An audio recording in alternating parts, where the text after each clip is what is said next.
write down any answers. Welcome to the LOWLIFES Recovery Channel. It is our mission to combat recidivism wherever we go, and to inspire hope for those in recovery, as well as those still stuck in addiction. Our guest today is the LOWLIFES President Barbie, who has come up through some hard times, through some struggles, and has managed to find the ultimate power in his sobriety. Well, so I'm Low-Life Barbie. Those folks that I'm related to know me as Jake. I've done about 10 years incarcerated in Montana. I'm on paper till 2,110. Yeah. So I've been to prison twice. Let's see, I've been clean since 2016. So coming up on a decade now. Coming up on a decade. Yes, sir. That's huge. We got there one day at a time, right? Yes, sir. So when did you first go to prison? I went to prison in, I think, 2009, 2010 when I was 16. I was doing drugs and fucking around, and a friend of mine and I stole some guns and broke out of jail and all sorts of good shit. So 16, it's young, right? Yes, charged as an adult in prison, adult prison, as just a youngster. So what do you attribute to that early onset criminality? Was it home life? Was it just the drug addiction? Was it? So it's, in my opinion, it's just part of growing up in rural Montana. It's back then it was different than it is now. It was a little more accessible as far as meth. The game was different. I started doing drugs in middle school. I started doing prescription drugs, actually. And it was just kind of the atmosphere. I had a rough home life, and it was, again, with the good old boy system in Montana, especially rural Montana, as you know, it's kind of hard to escape that. Once, my dad was in, he worked as dispatch for a little while, and from then on, nobody believed anything that I had to say.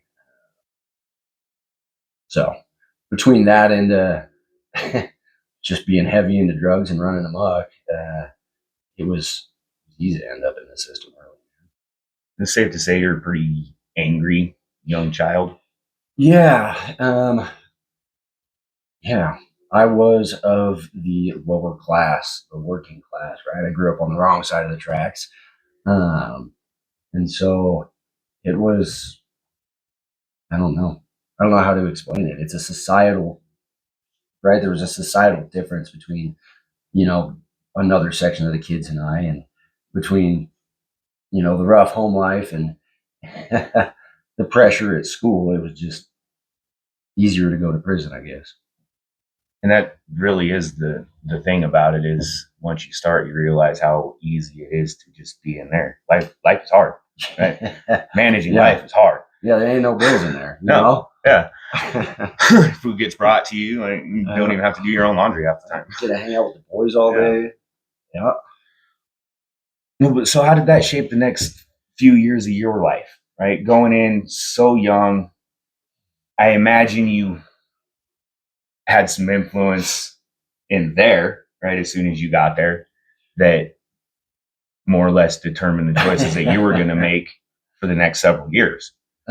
So it shaped the entirety of the rest of my life. I wouldn't be here doing this with the gentleman I'm doing it with if I hadn't been incarcerated at numerous times. Going to prison shaped who I am as an adult today. It took away a whole lot of options. It took away, no, I don't want to say my future, because here I am doing this with you. But it took away a lot of avenues, right? As a convicted felon on paper, it will forever touch my life, right? To my detriment. once you're involved in the system, as you know, it is extremely difficult to get out of. Um, it introduced me to men that have had a lasting influence on my life to this day. Um, Instead of building a peer network in high school, the last 2 years of my high school life, I spent that time building a peer network in prison. The men that influenced my life showed me how to be what I consider an honorable man. I did get involved in gang lifestyle for the better part of my time in prison. But having, I don't want to say matured out of it, but having found a better way forward out of addiction, out of gang life, I've been lucky enough to extrapolate the good things that I could from that place. Um, it's driven me to try to help other people from ending up there. It's driven me to, again, be doing what we're doing here today, trying to change and save lives by sharing our stories. So describe to us in the audience what your particular struggles with addiction look like. Oh, so I wouldn't have considered myself an actual drug addict until I was incarcerated, until I was in prison. Before that, like I said, I did pills, I smoked a lot of weed, I'd get high, on hallucinogens now and then. But it was very much that teenage struggle to experience something different and to escape the mindset, right? I became a hardcore addict when I went to prison. I was doing meth with some of the other guys, and I got told that if I didn't start shooting up, I was wasting it, and thereby I would be excluded from the high. So I started shooting up, and at that point, I became a fiend. Right? I was all about the next high, all about doing whatever I had to do to whoever to get that high. Um, I mean, yeah, it was ridiculous. I was trading my shit off to go, get the next bag. And then again, because of my gang activity, I was able to come into a continuous supply. I got hooked on those strips. Suboxone. Yeah, thank you. I got not only just introduced, the first time I ever did them was IV, and then I was stuck doing those for a good while. The struggles that I experienced then were, and then and after I got out, I should say, because I continued to use after that. It was displacing my emotions. For a long time, I used to get high to have better control of my environment, because it did remove those human considerations. I could do whatever I needed to do of relatively sound mind and efficiency, right? So that's why meth had such an appeal to me. I could control my environment and myself to the extreme. Um, Or so you thought. or so I thought. Well, the moment that the last time I got high was in Ravalli County in 2016, and it was the first time that I ever remember when I being high and actually feeling like I should apologize to somebody for it. I got really, really high, and I walked out in the day room, and I lost my shit on a bunch of my really close friends, people that I had handpicked to live in that block. Um, my buddy told me I was out of pocket, locked me down. When I came back out, I did go and apologize to those guys because I realized that I had lost control, that I was an addict, right? And that apology is the last time that I will ever apologize for something I did while I was using. And you haven't used since. No, sir. So that the detriment to your relationships is what was your tipping point. The detriment to my relationships with men that I respected and men that looked up to me. Having failed men that looked up to me was the most heart-wrenching thing that I had ever experienced. You'd said something about, all your friends in there that told you that you have to use this way. Yes. Now, this is for all the youngsters out there that are still stuck in that life, right? That you think that these OGs and these people that you're associating with are your friends. From firsthand experience, were they your friends or were they using you? Because they knew that as a youngster with a drug addiction, they could pretty much get you to do whatever you want, whatever they wanted. Yeah, no, it was absolutely just a tactical move. Some of the guys, again, some of the guys involved in the car are still my friends. But the guys who really pushed me shooting up were more interested in, like you said, what they could get out of it. And it turning off all your inhibitions is, well, it's easy to be manipulated. Absolutely. Absolutely. And that's the scary part, is because now you've given people power over you, right? Not just the substance now, but now people have power over you through your substance. And that's a dangerous place to be. Absolutely. It's a vulnerable place to be.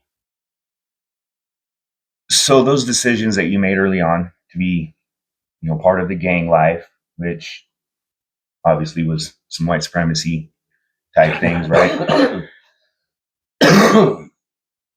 How were those very specific decisions, the gang life that you chose, the path that you chose, how were those things detrimental to you finding a clear path to sobriety? So I did clean up after I got out the first time. I did clean up. I told all the guys, man, I'm getting out. I want to take a shot at life. I want to see what it's about. I want to know what it is to be free. And they respected that and just let me do my thing. But they told me, we're here if you need us, right? So at the time, I was still very proud of the gang and all that. Uh, and as soon as things started to go wrong out there, they were the only people that I had to call. And so I called them, right? They were the only resource that I had in the community besides the folks that had already proven they didn't want me there, right? So that's what I fell into, and immediately was overwhelmed with meth and orders, and this is what we're doing. And it immediately led me back to prison. I didn't have the resources to try to cope with any of that by myself. And at the time, I didn't have any resources as far as peers. The only people I knew were white supremacists from prison, because that's who I knew from prison. Um, so obviously, fell right back in and went right back to prison. I did an extraordinary amount of meth and was lucky to only catch another 5 years. So would it be safe to say that that very particular experience is what led you to want to build what we have going on now? The inability to have anybody to reach out to besides the criminality that, the criminal network that you built. We're stuck in life, and you found yourself in a position where you could only reach out to a bad influence. I know how that feels. Right. Would you say that would it be a safe bet that that was a pretty large foundation for what you've endeavored on now? So yes, to a degree, yes. In After I got out the second time, I got told to find a hobby. My hobby turned out to be motorcycles. So thank you, John Connor. So in the motorcycling community, I found something very, very akin to what I found in the prison gangs, as in the tight camaraderie. Right. I was lucky enough to fall in with John Connor and a couple other guys, and we built something beautiful together. Right. We had a really tight knit group. We saw each other almost every day, the same manner you would your brothers in prison. Right. So yes, the foundation of what we are comes from those two things. and that's honestly, right, that's the biggest part of my recovery. That's how I made it through those lasting friendships, is how I made it through my second divorce. Um, yeah, those are the reasons I came back to Montana. Um, that's because of all of those relationships that I built in that space of time, having been clean. Uh, I knew getting out the second time that if I didn't find a group of guys that were of like mind, in recovery and in wanting to do something different, that I wouldn't make it out here. I knew that I would go back because, well, as you know, in Montana, they like to send you back for just about anything. Just about anything. So the reason why you couldn't hold on to that before, though, is because even as good as that was for you, right? The entire the motorcycle culture wasn't very conducive to what you were trying to do, right? They were still, they're technically the outlaw club, so you were still having bars and all these things you're required to be at for whatever reason. Super detrimental to recovery, right? Absolutely. So taking that experience and building off of what you experienced there is what gave you the foundation for Low Lives. Yes, sir. Yeah, so I used to ride for another club before I started Low Lives. And again, like you said, the culture of motorcycle clubs is very alcohol centered. It is partially because it's a way to break down your inhibitions and open yourself up, and I understand that. But to folks like myself, one drink is the end of my life, right? It's that simple to me, right? If I drink, I will go back to prison, and I may as well have just wasted this time. Um, and so, running in those circles, there was always this underlying pressure of, come drink with us, come drink with us. So that was a large part of my decision to leave that, and also in starting Low Lives. I don't ever want anybody to feel pressured from us to drink or to use. Right? We're here to stop people from using, to stop relapses. Um, so that's why we are building a culture of sobriety. There's hope, guys. You don't have to be stuck. And that's the whole point of this, right? Is that we all struggle to find a way out. So we endeavor to recover as loudly as we can, right? You found hope in motorcycles and brotherhood and in servitude, right? Yes, because sir. you serve us on a daily basis. And that's got to be great for you. It is one of my most satisfying endeavors, is to see the men around me grow, to see them break through whatever their struggles happen to be, and find that momentum to carry forward. I see greatness in every man that I surround myself with, and it is my personal mission to foster that, because all of us, right? All of us addicts, we all have something great inside, right? And sometimes it's just as simple as somebody seeing that in you. So that's what we're here for, man. So I'm going to end this with the vision, right? Because this is so much more than just a motorcycle club. This is bigger than Helena. This is bigger than Montana, right? They're very large systematic failures, not just in this state, but in this country when it comes to how we see and deal with, drug addicts and people with mental health issues. Yes, sir. So we have a goal to help address that, right? So what's coming for the Low Lives? Tell everybody what.